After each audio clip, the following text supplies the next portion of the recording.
Prezados alunos, então agora eu vou fazer um terceiro exemplo de alguns algoritmos para a gente escrever em Scheme.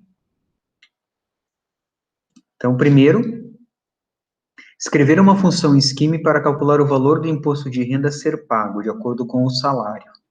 Aí tem uma tabela com as possibilidades. Até R$ 1.500, isento de imposto de renda.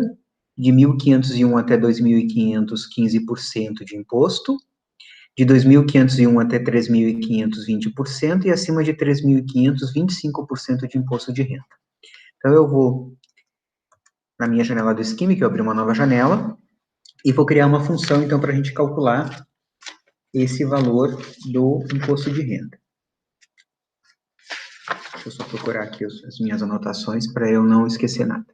Então, vamos começar a criar uma função, abro parênteses, define, espaço, abro parênteses, o nome da nossa função, por exemplo, imposto, sinal de menos, sinal de menos, renda. Por que aqui no Scheme eu posso usar o sinal de menos no nome da função e a linguagem não vai entender que eu quero fazer imposto menos D menos renda?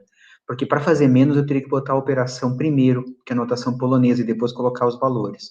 Então isso aqui é um nome qualquer, poderia ser imposto de renda tudo junto, eu coloquei imposto, sinal de menos, D, sinal de menos, renda. Então, o argumento de entrada é salário, fecho parênteses. Posso dar um Enter, continuar na linha de baixo, ou vou usar o condition, tá? Que são as condições. Abro parênteses, conte, primeira condição, menor ou igual, então, abro parênteses de novo, sinal de menor, igual, salário, 1.500, fecho parênteses. Se isso aqui é verdade, a condição que o meu salário é menor ou igual a 1.500, o imposto de renda é zero. Então, zero, fecha parênteses. Próxima condição é entre maior de 1.500, 1.501, até menor ou igual a 2.500, naquela nossa tabela que eu mostrei ali antes no arquivo ali do Word, onde eu coloquei o cabeçalho do algoritmo. Então, eu vou usar um E, que é um AND. Abro dois parênteses, AND, espaço, abro parênteses, maior, salário 1.500, fecho parênteses, abro parênteses de novo, menor ou igual, espaço, salário 2.500, fecho dois parênteses. O que eu fiz aqui? Ó? Se o salário for maior que 1.500 e salário menor ou igual a 2.500, então eu vou pegar e fazer, abro parênteses de novo, vezes salário 0,15, que representa 15%. Próxima condição, abro dois parênteses. Por que dois parênteses? Porque eu estou abrindo o parênteses para o E, para o AND, e o outro parênteses é o parênteses da condição, daquela conditions. Né? Aqui, por exemplo, na anterior, eu não tinha o E. Então, eu abria o salário, fiz a condição, e depois lá no final eu tenho que fechar esse conditions, né? Que eu tenho um parênteses que vai fechar todo esse conditions. Depois a gente vê se não esqueceu nenhum parênteses, tá?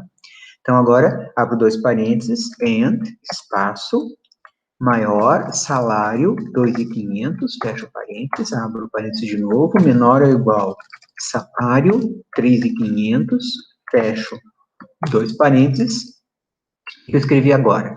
Se o salário é maior que 2.500, e salário menor ou igual a 3.500, então é 20%, né? Então, vezes salário 0,2, fecho dois parênteses. Próxima condição seria quando o salário é maior que 13.500, na verdade, se nenhuma das condições anteriores for verdadeira, é o caso dos 25%. Então, eu vou fazer um else, que seria qualquer outra condição possível, né, otherwise. Abro parênteses, else, abro parênteses, vezes salário 0,25. Fecho parênteses, do vezes salário 0,25, fecho parênteses do else, fecho parênteses do meu comando conde, do conditions, e fecho parênteses do define, 4 parênteses. Vou dar um enter, apareceu o prompt do Java, significa que eu digitei a função corretamente. Eu vou testar ela. Então, abro parênteses, imposto, tracinho de menos D, tracinho de menos renda, e coloco um salário. Por exemplo, se eu colocar 1.000, vai dar 0. Imposto de renda, vamos supor que eu coloque 3.000. 3.000, nós vamos colocar 2.000 para entrar na segunda condição. Tem que dar 15%. R$300. Imposto de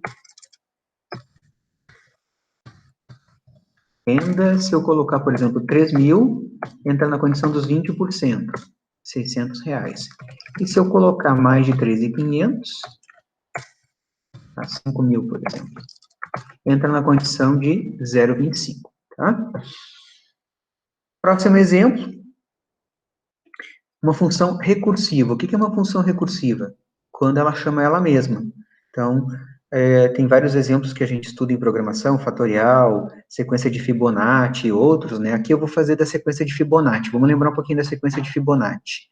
Primeiro o número é 1, o segundo é 1, e a partir daí eu vou somando os anteriores. 2 mais 1, 3, 3 mais 2, 5, 5 mais 3, 8, 8 mais 5, 13, e assim por diante. Então, eu vou fazer um exemplo aqui de como fazer a sequência de Fibonacci.